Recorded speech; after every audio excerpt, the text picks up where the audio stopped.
ភ្លៀងធ្លាក់មួយមេធំគឺថានៅស្រុកខ្ញុំក្តាមចេញពេញស្រែតែម្ដងមិនបងយូរបបួលក្មេងៗតើរកក្តាមគាត់ធ្វើម្ហូបជំរាបសួរក៏ដូចជាសួស្ដីទៅកាន់អ្នកមើលទាំងអស់គ្នានេះគឺជាទស្សនវិជ្ជានៅស្រុកស្រែនាខែវស្សាគឺមេចាប់ផ្ដើមភ្លៀងធ្លាក់បន្តិចម្ដងហើយថ្ងៃនេះគឺថាភ្លៀងធ្លាក់មួយមេធំក៏នឹកឃើញបបួលក្មេងៗទៅចាប់ក្តាមដូចឃើញអញ្ចឹងគឺថាលើកគ្នាមកតបធំតែម្ដងហើយនិយាយពីថាក្តាមវិញចេញដូចតបអញ្ចឹងគឺហូរហែពេញក្នុងស្រែចេញទាំងលើគោកទៀតហើយពួកខ្ញុំដឹងតែភ្លៀងអញ្ចឹងគឺយកកត្រង់យកថងយកអីមកគឺថាចាប់ក្តាមនេះដូចឃើញអញ្ចឹងមួយដៃ4 5មួយដៃ4 5ហើយចាប់តែមួយផ្លែតនេះគឺបានមកភ្លួងនិយាយថាក្តាមស្រែយើងនេះធ្វើម្ហូបគឺ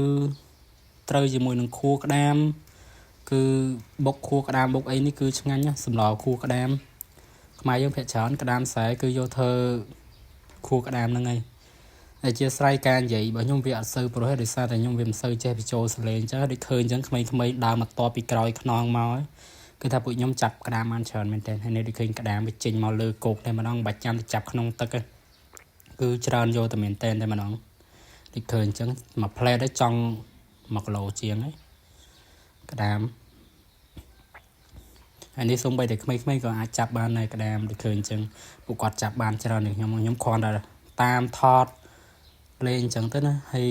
ភាគច្រើនពួកគាត់អ្នកចាប់ហើយខ្ញុំអ្នកយ៉ាងក៏ត្រង់ឲ្យថតវីដេអូដោយសារតែថតនេះគឺថាមិនមែនផុសទៅដើម្បីមាន view មាន like មាន share អីច្រើនទេតាមពិតទៅខ្ញុំក៏ស្រឡាញ់ដែរខាងវិស័យ content creator ហ្នឹងគ្រាន់តែថាខ្ញុំវាអត់តាន់បានចាប់ដើមអីចឹងណាហើយក៏ថតពួកគាត់នេះគឺទុកជាអនុស្សាវរីយ៍ហើយឆ្កែខ្ញុំក៏អាចរកបានដែរបងប្អូនបងជឿមើលនេះថៃចេះខុសឃើញឆ្កែលយណាមួយទៀតមើលណាអីគេចាប់យក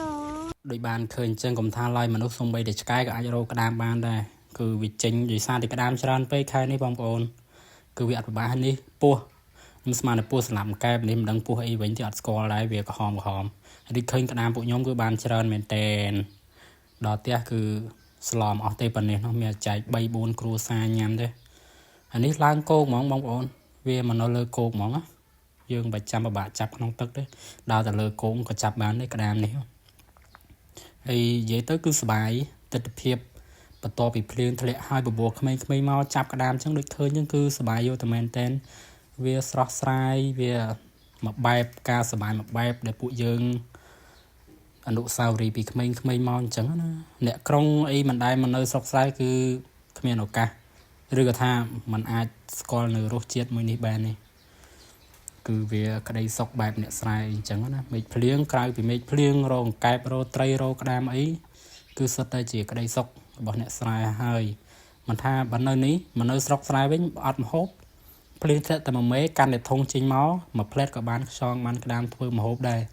គឺស្រុកស្រែគឺវាស្រួលអញ្ចឹងគ្រាន់តែថាវាមិនឆ្ងាញ់ដូចម្ហូបក្រុងមែនប៉ុន្តែវាឆ្ងាញ់បែបអាហារបែបស្រុកស្រែអញ្ចឹងណាហើយដូចឃើញអញ្ចឹងហើយក្តាមវាមកនៅលើគោកងាយចាប់គឺស្អាតទិដ្ឋភាពស្អាតនិយាយទៅខ្ញុំស្រឡាញ់ទិដ្ឋភាពបែបនេះហើយក្តាមគឺវាមិនងាយចេះដាច់ពូជទេយើងចង់ចាប់វាប្រហែលក្បាលដែរហើយក្តាមតែពូជខ្ញុំចាប់វាតាមពិតទៅវាដល់រដូវថាក្តាមពងក្តាមកូនណាសិតតែក្តាមញីអានេះអ្នកជំនួយការកាន់ស្បែកជើង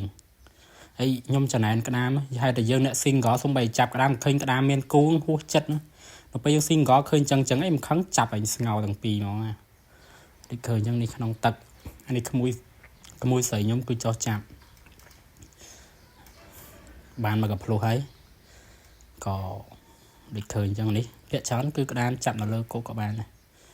ខ្ញុំមិនដឹងសម្រាយបញ្ចូលសលេងបរយ៉ានិយាយពីអីទេវាក្រៅពីចាប់ក្តាមហើយទិដ្ឋភាពស្រុកស្រែទេសភាពស្អាតគឺមានតែប៉ុណ្្នឹងមិនដឹងនិយាយពីអីទេភាគច្រើនគឺឲ្យបដោតទៅលើមើលវីដេអូគឺស្អាតជាងបើបដោតទៅលើការនិយាយរបស់ខ្ញុំគឺមិនសូវព្រោះទេដោយសារតែខ្ញុំមិនពូកែខាងវោហាស័ព្ទអីប្រហែលទេដូចឃើញអញ្ចឹងពួកគាត់ក៏សប្បាយដែរដូចឃើញគឺមកកត្រង់ធំតែម្ដងហើយនៅទិដ្ឋភាពស្រុកស្រែជាមួយភ្នំហាក្តាមនេះគៀបហើយដាច់ឲ្យជាប់នៅដៃឈឺណាស់លោកអើយក្តៅហ្មង ដូចឃើញក្តាមចាប់មិនអស់មិនហើយទេនៅតែច្រើននៅតែចាប់នៅតែបានអញ្ចឹងគ្រាន់តែថាយើងចាប់ទៅមានចំនួនកំណត់ដែរយើងចាប់ត្រឹមមួយហូបគឺកុំឲ្យវាច្រើនពេកតែនេះជុលថាមកចាប់ហើយចាប់ឲ្យបានម្ដងឲ្យបានច្រើនហើយឆ្កែខ្ញុំសុំឲ្យកុំថាឡើយមនុស្សឆ្កែក៏វាសប្បាយជាមួយមនុស្សដែរមើលទៅលោតកញ្ឆេងហើយឆ្កែហ្នឹងក៏រកក្តាមបានទេណាយកមកតាមមិនអត់ប្រយោជន៍ណាចេះណានេះដូចឃើញហ្នឹងស្រុកស្រែក៏មានតែអញ្ចឹងគឺទេសភាពស្អាតយកស្អាតតែមែនតែម្ដង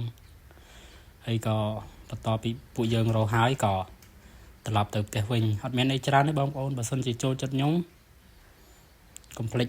ជួយ like ជួយ share វីដេអូនេះមួយព្រោះថាវីដេអូគឺមានតែប៉ុណ្្នឹងអត់មានអីច្រើនទេអរគុណច្រើនទៅកាន់អ្នកមើលហើយក៏សូមអធិស្ឋានទៅកាន់ការ